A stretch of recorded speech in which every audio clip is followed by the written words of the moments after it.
अयोध्येचेच काय, संपूर्ण जगताचे साम्राज्य सुद्धा माझ्यासाठी निरर्थक आहे बंधू.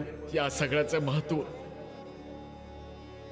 माझ्यासाठी आपल्या चरणाच्या एका कणापेक्षाही कमीच आहे.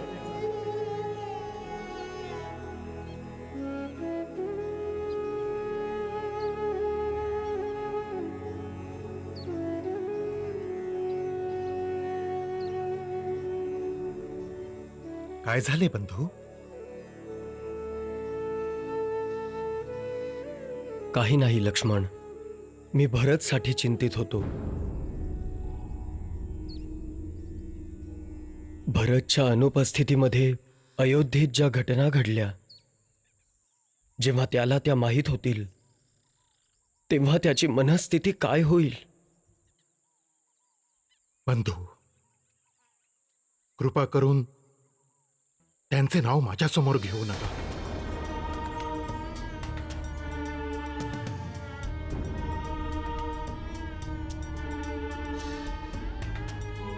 का लक्ष्मण? यात भरतचा काही दोष नाही. काहीच दोष नाही? कसा काहीच दोष नाही? बंधू, तुम्हास काय वाटते, बंधू भरतास याबद्दल काहीच माहित नसेल? लक्ष्मण, नाही बंधू. बंधू, भरत जाणून बुजून आपल्या आजोळी गेले होते, जेणेकरून त्यांच्या पाठीमागे त्यांची माता आपल्या विरोधात कट रचू शकेल. नाही लक्ष्मण, असं नको बोलू. त्याने कुठलंही कारस्थान केले नाही. माता कैकेयीकडे निश्चितच कुठले योग्य कारण असेल, म्हणून त्यांनी असे केले. बंधू, कारण भलेही कितीही उचित का असेना, कुठली माता आपल्या सगळ्यात प्रिय मुलासाठी वनवासाची मागणी करते? लक्ष्मण, माता जे काही करतात ते आपल्या मुलांच्या कल्याणासाठीच करतात. ह्यात तुम्हाला कल्याण दिसते?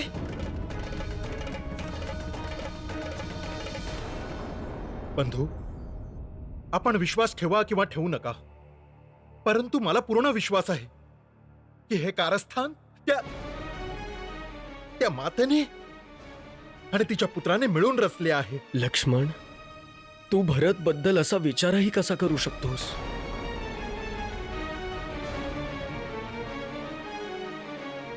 बंधू, हा तर आपला मोठेपणा आहे, परंतु आता तर सगळी अयोध्या त्याचा द्वेष करते.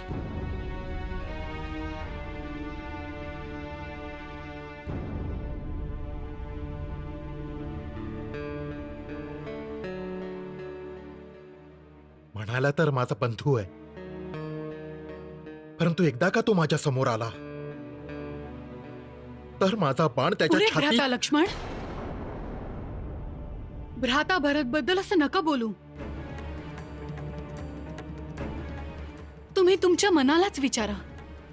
आपले मन जाणते की भ्राता भरत कसे आहेत. पूजा करतात ते रघुनंदनांची, आणि स्वप्नातही यांच्याबद्दल अनुचित विचार करणार नाही. मी कुठल्याही भरताला ओळखत नाही किंवा ओळखू इच्छितो. मी आपल्या भोजनाची व्यवस्था करतो.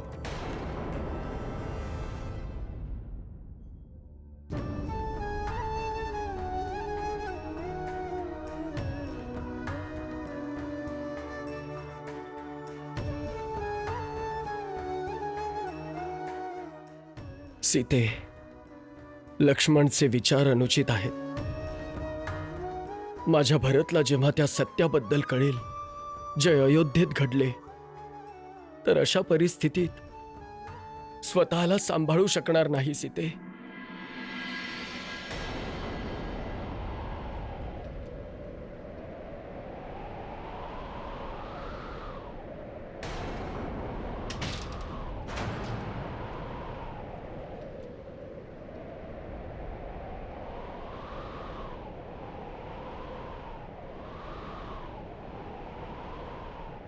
सीते, मला आभास होत आहे की काहीतरी अनुचित घडणार आहे.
माता,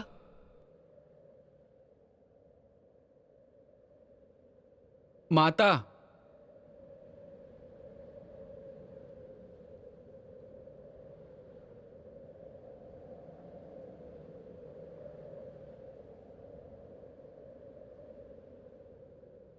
माता,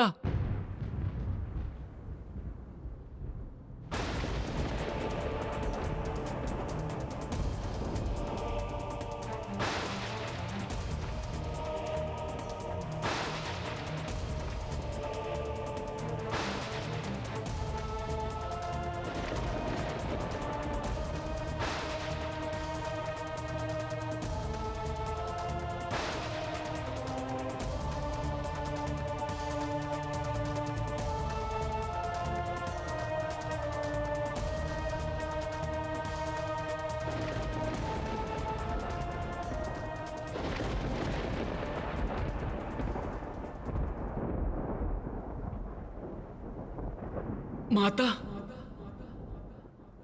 नाही.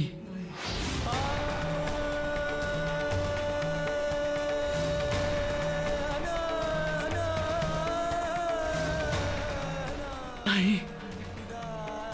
हे सर्व काय आहे माते? हे सर्व काय कसं झालं?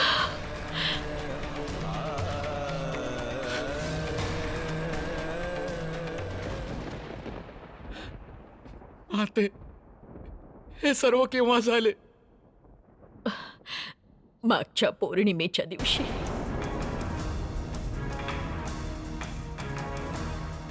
मग मला कोणी ही दुःखद बातमी दिली का नाही? आमची आमची इच्छा नव्हती की.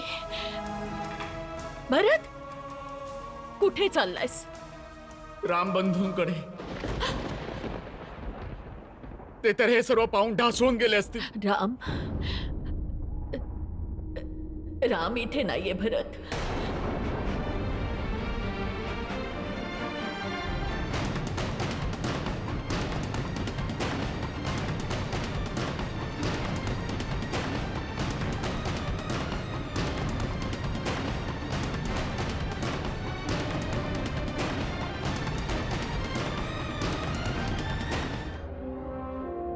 मग कुठे आहेत रामबंधू? तू ये माझ्यासह. परंतु माता, मी तू बस ना, मी तुला सगळं काही सांगते. मला सर्व नका सांगू माता. मला केवळ एवढे सांगा की रामबंधू कुठे आहेत? तुझे बंधू राम, सीता आणि लक्ष्मणसह खूप मोठ्या काळासाठी निघून गेले आहे.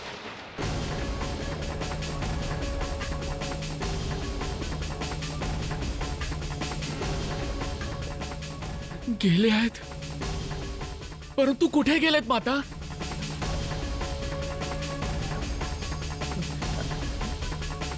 वनामध्ये.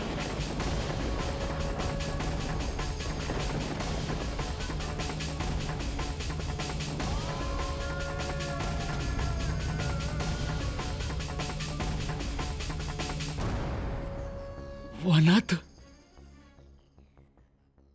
हे आपण काय बोलत आहात माता? कोणत्याही कारणाशिवाय रामबंधू वनात का जातील पण?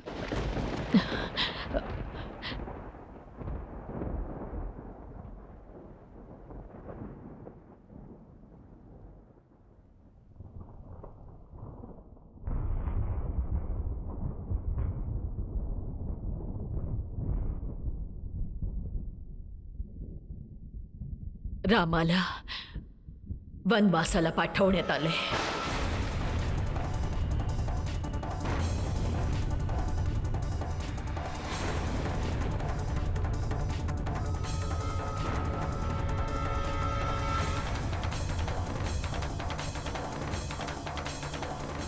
वनवास?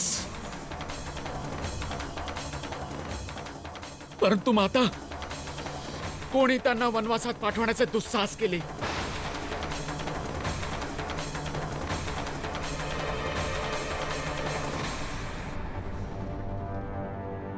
आम्ही पाठवलंय रामाला वनवासाला.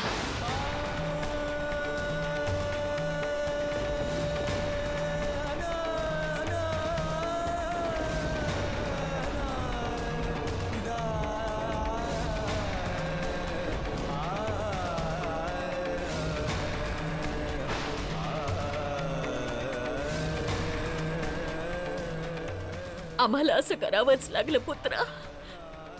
आम्हाला दुसरा कुठला मार्गच दिसत नव्हता. कारण असं आहे की जर राम इथे असताना तर मग त्याने तुला कधीच अयोध्येच्या राजसिंहासनावर बसू दिलं नसतं.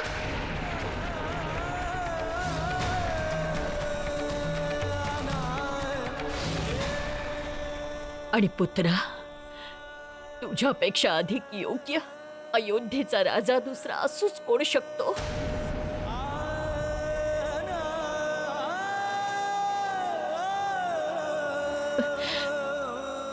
पुत्रा, आम्ही अयोग्य असं काहीच केलं नाही. आम्ही तर फक्त आमची 2 वचनं मागून घेतली. कारण तुझ्या पिताश्रींनी वचन दिलं होतं ना त्यांना पूर्ण करण्याचं. कोणती होती ती 2 वचनं? पुत्र, आम्ही जे काही मागितलं ना ते तुझ्यासाठीच मागितलं.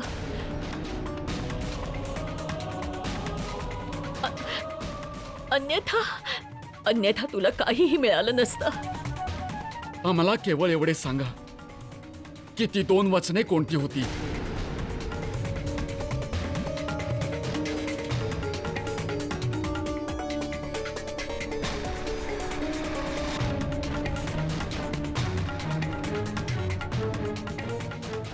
पहिलं वचन हे होतं की रामाच्या स्थानावर अयोध्येच्या राजसिंहासनावर तू बसावस.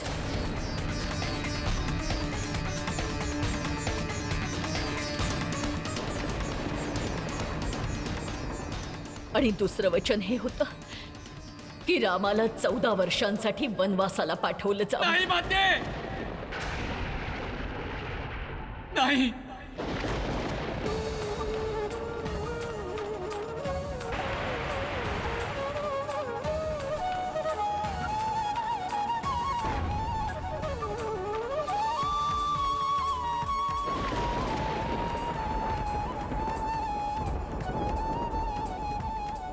हे आपण काय केलं? आणि पुत्रा, आणि स्वयं रामाने आम्हाला सांगितलं की पिताश्रींची इच्छा असो किंवा नसो तो अवश्यही त्यांची वचनं पूर्ण करेल.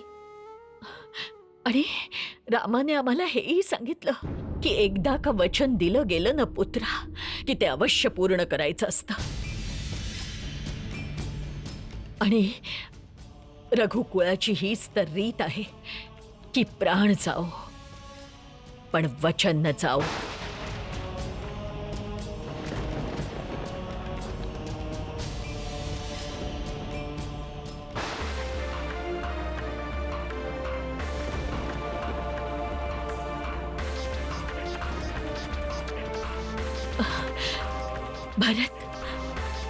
भरत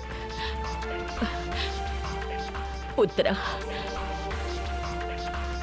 एक माता आपल्या पुत्रासाठी आणखी काय मागू शकते? नका म्हणू स्वतःला माझी माता आणि मला तुमचा पुत्र. आणि आपण हा विचार कसा केला की आपल्या या अनर्थात मी तुमची साथ दे? कसा विचार केला तुम्ही की मी त्या राजसिंहासनावर बसेन ज्यावर राम बंधूंचा तेव्हापासून अधिकार आहे जेव्हा मी जन्म घेतला? भरत, सावधान सावधान. आपल्या अपवित्र जिभेतून माझं नाव घेऊ नका. अरे आपण मातेच्या नावावर कलंकात कलंक. जे काही आपण केले आहे त्यानंतर कोणालाही आपल्यासारखी माता नको असेल. आणि जे काही आपण पिताश्रींसोबत केले आहे त्यानंतर कोणालाही आपल्यासारखी पत्नी नको असेल. कशासाठी केले आपण सर्व? हा, कशासाठी? या राजवाड्यासाठी, शक्तीसाठी, माझ्यासाठी? अरे आपल्याला माहित नव्हतं की आपला पुत्र भरत या सगळ्याची कामनाच करत नाही. मग का आज ना केवळ आपण आपला सन्मान गमावला आहे आपण आपला पुत्र देखील कायमचा गमावला आहे. नाही भरत, असं नको बोलू. बस. आज मी दशरथ पुत्र भरत संपूर्ण जगाला साक्षी ठेवून मी आपला त्याग करतो. आता यापुढे आपला आणि माझा कोणताही संबंध नाही, काही नाता नाही. आजपासून आपण माझी माता नाही आणि मी आपला पुत्र नाही.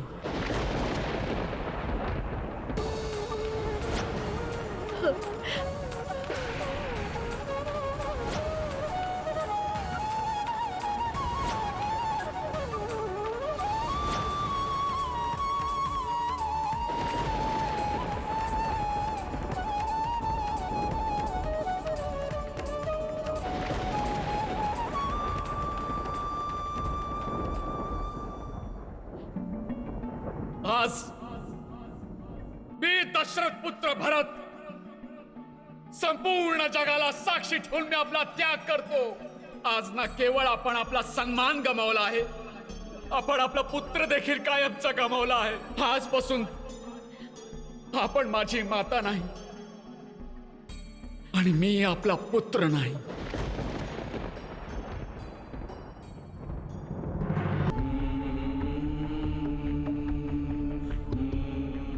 मला क्षमा करा बंधू.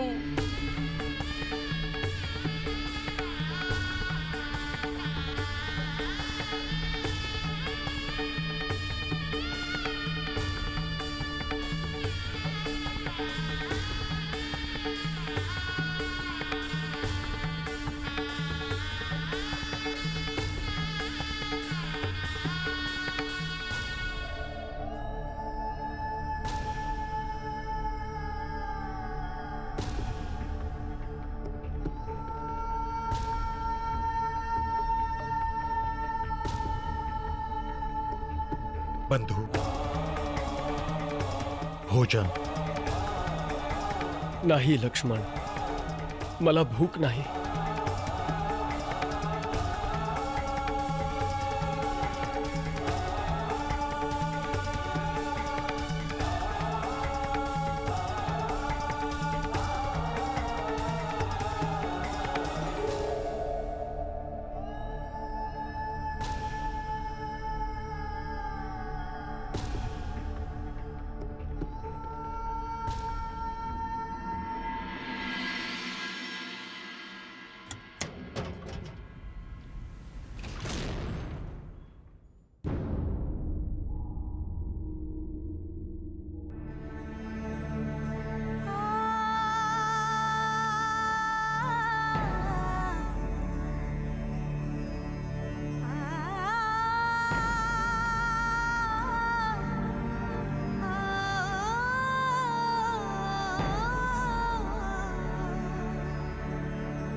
माता, राम,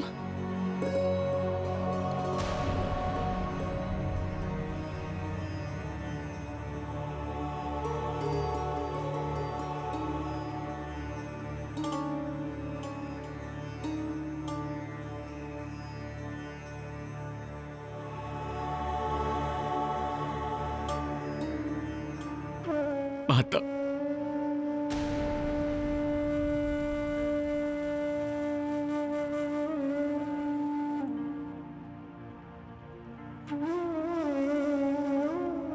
मला क्षमा करा माता, मला क्षमा करा.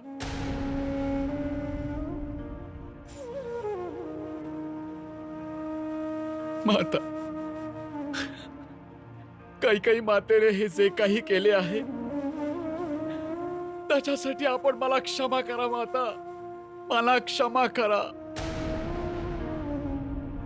मला तर त्यांना माता म्हणायलाही लाज वाटते. माता, मी अयोध्येच्या युवराजांचीच प्रतीक्षा करीत होते. अयोध्या नरेशला हे निवेदन आहे की- माता,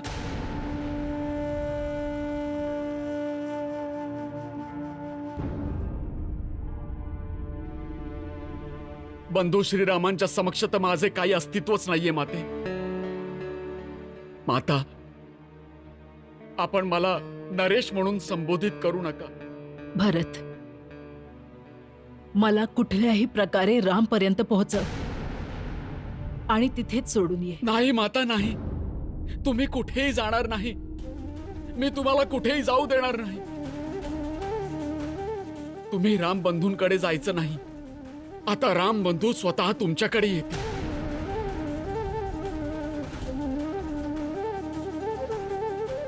काय हे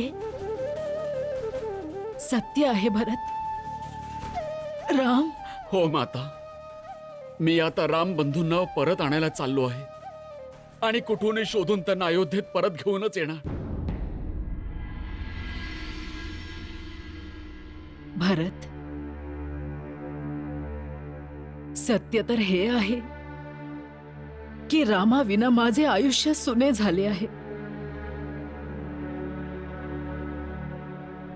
आता असे वाटते की रामाविना मी एक क्षणही जिवंत नाही राहू शकणार.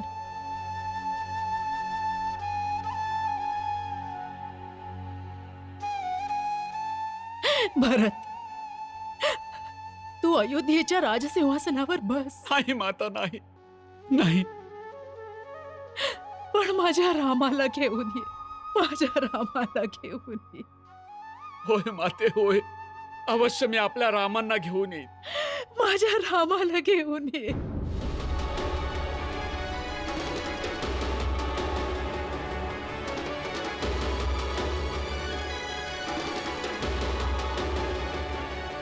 मला अयोध्येच्या राजसिंहासनाचा काहीच मोह नाही. राम बंधू जिथे कुठे असतील, मी त्यांना शोधून अयोध्येस अवश्य परत घेऊन येईन.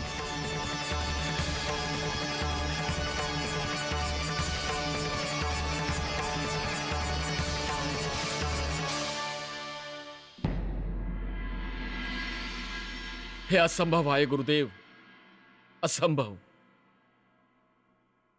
जोपर्यंत राम बंधू परत येत नाहीत, मी या राजसिंहासनावर नाही बसू शकत. परंतु अयोध्येला एका राजाची आवश्यकता आहे पुत्र. मी तो राजा नाहीये गुरुदेव.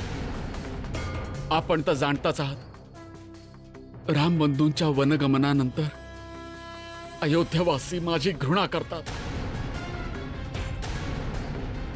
अयोध्येच्या प्रजेला एक सर्वोत्तम राजा हवा आहे आणि तो मी नाही. परंतु तोपर्यंत राजसिंहासन रिक्त राहू शकत नाही. तर राहू द्या हे राजसिंहासन रिक्त. येणाऱ्या काळासाठी मी एक उदाहरण प्रस्तुत करू इच्छितो की जोपर्यंत सर्वोत्तम शासक नाही मिळत, राजसिंहासन रिक्त ठेवण्यात काहीच वाईट नाही. आता मी जे करणार आहे त्याने येणाऱ्या पिढीला हे सिद्ध व्हावे की शासकास प्रजाद्वारे आणि प्रजेसाठी असायला हवे. शक्तिशाली बनण्याच्या लोभासाठी नसावे आणि नाही निरंकुश राजा बनण्यासाठी. अयोध्येचे प्रिय राजा श्रीराम यांना परत आणण्यासाठी जात आहे. मीही आपल्यासोबत येईन राजकुमार भरत. देव करो सर्वांना तुमच्यासारखा बंधू मिळो. आपण त्वरितच जाण्याची तयारी करा सुमंत काका. परंतु जाण्यापूर्वी तुला आपल्या पिताश्रींचे अंतिम संस्कार करावे लागतील पुत्र. नाही गुरुदेव, हा अधिकार बंधू रामांचाच आहे आणि तेच येऊन पिताश्रींचा अंतिम संस्कार करतील.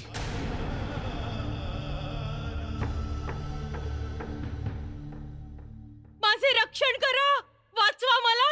हे माझा जीव घेतील, वाचवा मला.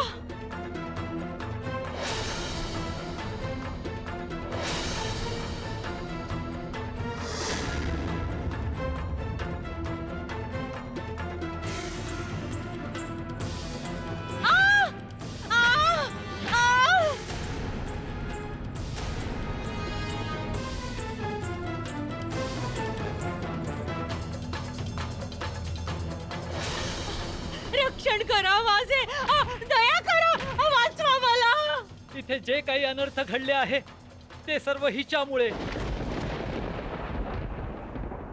मी हिला जिवंत नाही सोडणार. नाही शत्रुघ्न,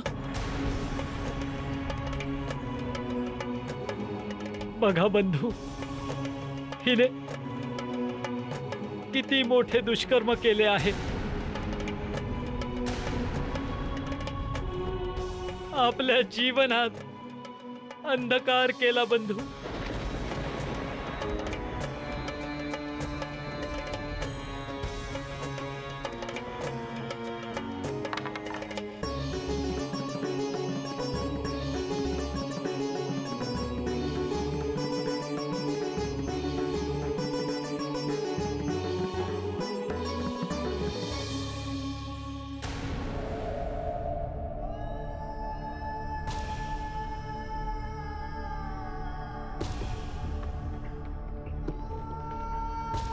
तू चिंता नको करू शत्रुघ्न. मी बंधू रामांना परत आणायला निघालोय. त्यांना घेऊनच परत येईन. बंधू, मी पण आपल्या समवेत येतो. नाही शत्रुघ्न, तू इथेच राहून कौशल्य मातेची आणि सुमित्रा मातेची काळजी घे.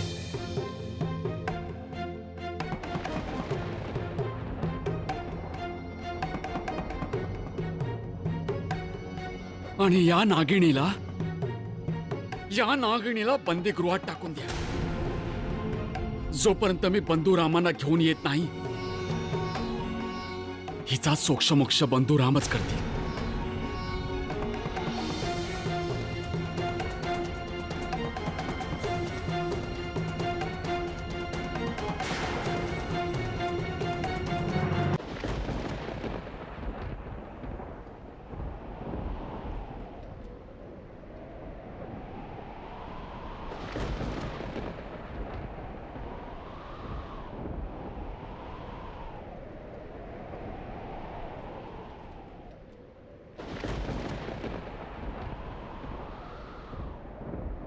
काय झाले रघुनंदन? हवा आपले लक्ष बदलत आहे. काय होतं आहे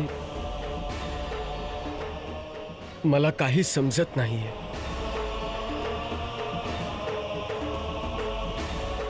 असे वाटत आहे जसे सगळे द्वार आपोआप उघडत आहेत आणि या संपूर्ण विश्वात तरंगणारी उत्तरं माझ्यापर्यंत पोहोचू पाहतायत. परंतु त्यांना कोणीतरी थांबवतोय. तुमचं अज्ञान त्यांना थांबवत आहे राम.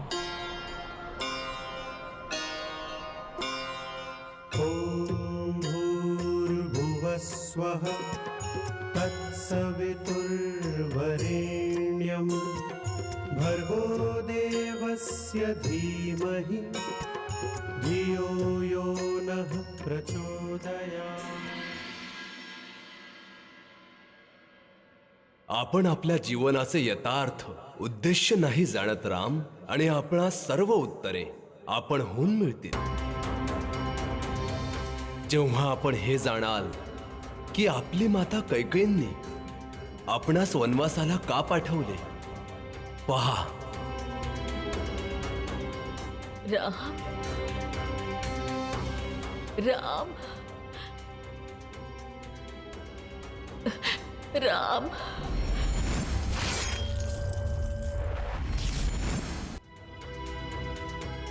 या सगळ्यासाठी आपण मलाच का निवडलं इंद्रदेव? मी माझं सर्वस्व गमावून बसले. माझ्या प्रत्येकाला गमावून बसले. इंद्रदेव, माझ्याकडून अशी काय चूक झाली होती की तुम्ही माझ्या बाबतीत असं केलं? या कार्यासाठी आपण मलाच का निवडलं? यासाठी देवी की आपण एक दृढ स्त्री आहात. मी दृढ स्त्री नाहीये इंद्रदेव, नाहीये. मला ही भावना आहेत. परंतु एक आपणच आहात ज्या आपल्या भावनांना नियंत्रित करू शकता. आपल्या व्यतिरिक्त आणखी कोणीही नव्हतं जो जगभराचे अपयश मिळवून आपले सारे संबंध तोडून आपला प्रिय पुत्र रामास वनवासाला पाठवायला तयार होईल. विश्वाच्या कल्याणासाठी कुणाला तरी हे करावंच लागणार होतं. भले हे जग आपणास कुमाता म्हणेल, परंतु सत्य तर हेच आहे देवी की या महान उद्देशाच्या प्राप्तीसाठी परमात्म्यानं आपणास निवडलं आहे.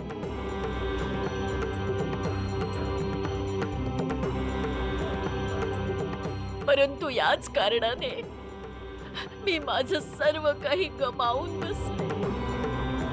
हे इतकं महत्वपूर्ण होतं का इंद्रदेव? प्रत्येक अंश महत्वपूर्ण होता. प्रभू श्रीरामांनी धर्तीवर ज्या उद्देशासाठी जन्म घेतला आहे, आता आपल्यामुळेच ते त्यांचं लक्ष्य पूर्ण करू शकतील.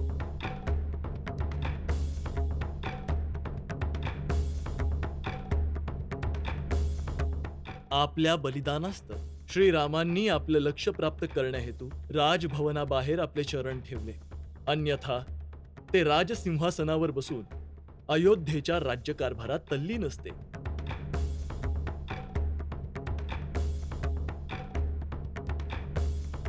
आणि आपल्याच बलिदानास्तव या 14 वर्षात प्रभू श्रीराम सर्व राक्षसांचा नाश करतील.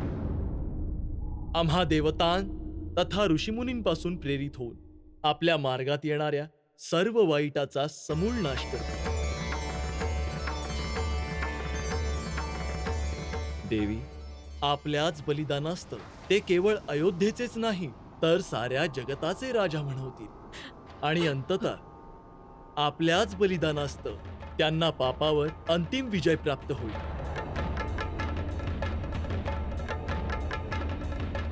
आपलं बलिदान देवी जगाला कधीच उमगणार नाही. आपण जे कर्म केले देवी त्याकरता सदा शापित राहाल. आपणास घृणेने पाहिले जाईल, परंतु आम्हा देवतांसाठी आपण जे केले त्याकरता स्वर्गाचे द्वार सदैव आपल्यासाठी उघडे राहतील देवी. आणि आपण आम्हा देवतांमध्ये सदैव सन्मानित राहाल देवी. आमच्या दृष्टीने आपण सर्व मातांमध्ये महान आहात देवी. धरणी मातेचं दुःख दूर करण्यासाठी निस्वार्थ मनाने आपण आपल्या पुत्र रामाला दुःख सहन करण्यासाठी राज्य सोडून वनवासाला पाठवून जे बलिदान दिलं आहे, त्यासाठी आपणास आणि आपल्या बलिदानास शतशत प्रणाम देवी. राम राम जय जय श्री राम. राम राम जय जय श्री राम.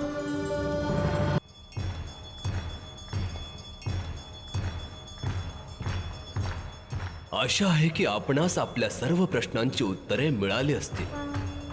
आणि आता आपल्या मनात कुठली शंका, कुठला संशय राहिला नसेल. राम, आता आपली माता कैकेयींचे बलिदान लक्षात ठेवून आपण अन्य विचारांना मनातून काढून आपल्या उद्देशावर लक्ष केंद्रित करा.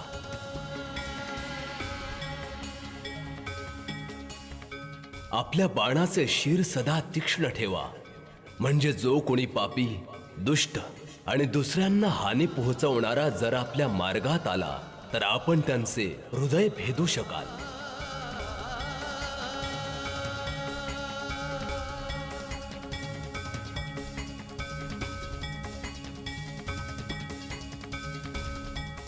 आपण कोण आहात? ऋषी भारद्वाज.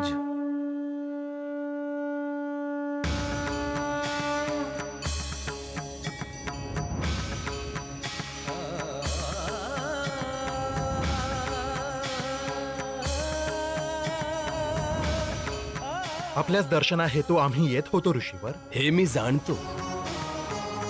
अनंत काळापासून मी आपली इथे प्रतीक्षा करीत आहे. आपणास भेटून मी प्रसन्न झालो. यावे.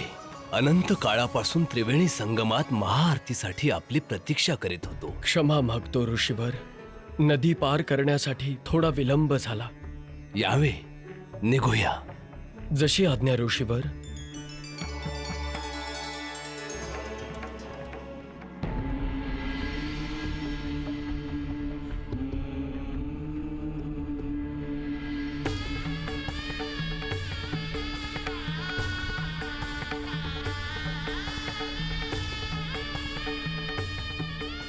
यांनीही हाच पण घेतला आहे की या सुद्धा आपल्या पतीसारख्याच वनवासी रूपात राजमहालात राहतील.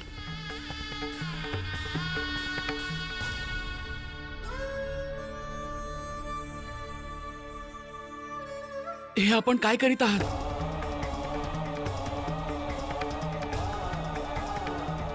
आपल्या पतीला प्रणाम पाठवत आहे.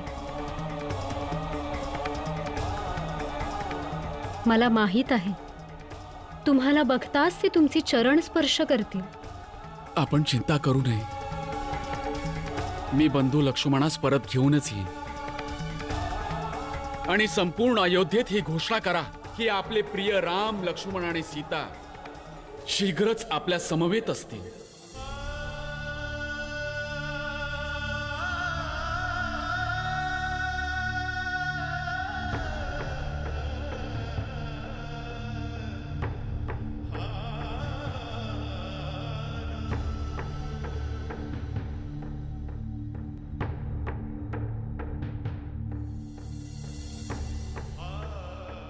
भरत,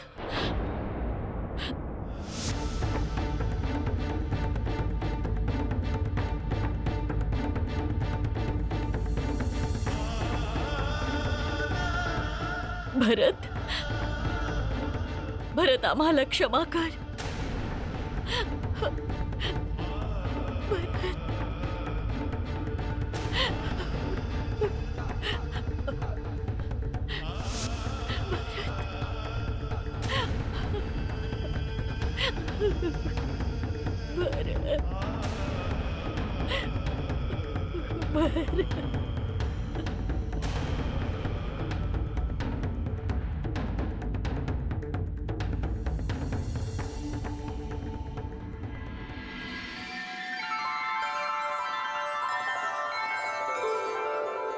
ही त्रिवेणी नदी आहे श्रीराम.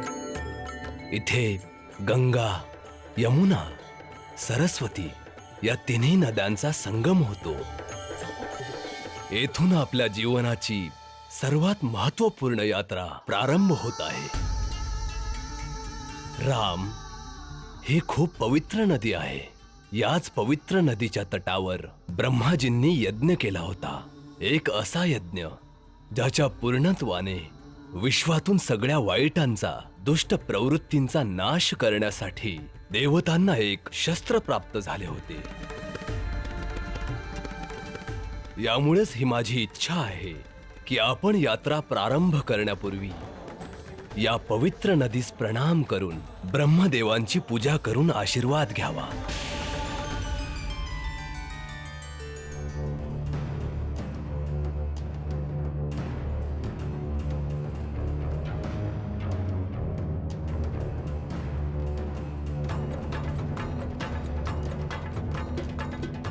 ब्रह्मदेवांचा आशीर्वाद मिळवणे इतके सुलभ नाही.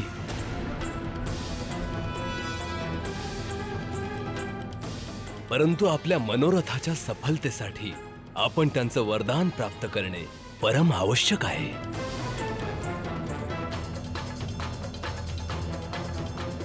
असं होऊच शकत नाही की ब्रह्मदेव इतर कोणाला सफलतेचा आशीर्वाद देतील. ब्रह्मदेवाची आमच्यावर अशी कृपा आहे की कोणी इच्छा असूनही आमचं अहित करू शकत नाही. राम राम जय जय श्री राम. राम राम राम जय जय श्री राम.